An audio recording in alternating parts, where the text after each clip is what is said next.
ఇచ్చిపుచ్చుకునే ధోరణితో అభివృద్ధి పదంలో పయనించే దిశగా ప్రధాని మన్మోహన్ జర్మనీ పర్యటన సాగుతోంది. బీమా రంగంలో విదేశీ పరిమితి పెంచాలని జర్మనీ కోరుతుంటే ఈయూతో స్వేచ్ఛా వాణిజ్యం ఒప్పందం ఖరారుకు సాయం చేయాలని మన దేశం విజ్ఞప్తి చేస్తోంది. ఇరు దేశాల అధినేతలు 6 ఒప్పందాలపై సంతకాలు చేయడంతో పాటు పలు అంతర్జాతీయ అంశాలపైన చర్చించారు.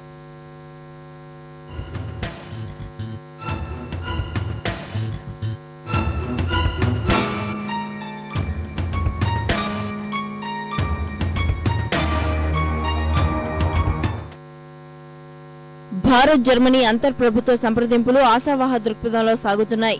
బీమా రంగంలో విదేశీ ఈక్విటీ పెంచేలా సరళీకరిస్తామని హామీ ఇచ్చిన మన్మోహన్ ఐరోపా సంఘం స్వేచ్ఛా ఒప్పందం ఖరారుకు బలమైన రాజకీయ ఒత్తిడి తీసుకురావాలని జర్మనీని కోరింది. ద్వైపాక్షిక చర్చలతో పాటు మరికొన్ని అంతర్జాతీయ అంశాలు ఇరు దేశాధినేతల మధ్య చర్చకు వచ్చాయి. ముఖ్యంగా ఇరాన్ అణు కార్యక్రమం, ఆఫ్ఘనిస్తాన్, సిరియా, ఉగ్రవాదంపై పోరాటం వంటి అంశాలను చర్చించారు. శాంతియుత ప్రయోజనాల కోసం పౌర అణు కార్యక్రమాన్ని చేపట్టే హక్కు ఇరాన్ కు ఉందని ప్రధాని మన్మోహన్ స్పష్టం చేశారు. అయితే అణువ్యాప్తి నిరోధక ఒప్పందంపై సంతకం చేసినందువల్ల అణ్వస్త్రాల తయారీకి పూనుకోరాదని ఇరాన్ కు సూచించారు. భారత ప్రజాస్వామ్య విశిష్టతను మన్మోహన్ జర్మనీకి వివరించారు. పూర్తి స్థాయిలో పనిచేసే ప్రజాస్వామ్యం, స్వేచ్ఛ, మానవ హక్కులకు భారత్ లో గౌరవం దక్కుతుందని ప్రధాని తెలిపారు. భారతదేశాన్ని ఒక తెరచిన పుస్తకంగా ఆయన అభివర్ణించారు.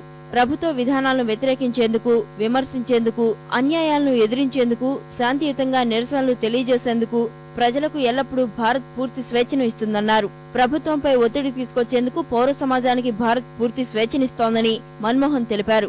ఢిల్లీ అత్యాచార ఘటనను ప్రస్తావిస్తూ అత్యాచారాలను అరికట్టేందుకు కఠినమైన చట్టాలను రూపొందించామని జర్మనీ ఛాన్సలర్ ఏంజెలా మెర్కెల్ తో కలిసి ఏర్పాటు చేసిన పత్రికా సమావేశంలో తెలిపారు. భారత్ జర్మనీల మధ్య 6 ఒప్పందాలు కుదిరాయి. భారత్ లో హరిత ఇంధన కారిడార్ బలోపేతానికి 7,000 కోట్ల రూపాయల రుణం అందించేందుకు జర్మనీ ముందుకొచ్చింది.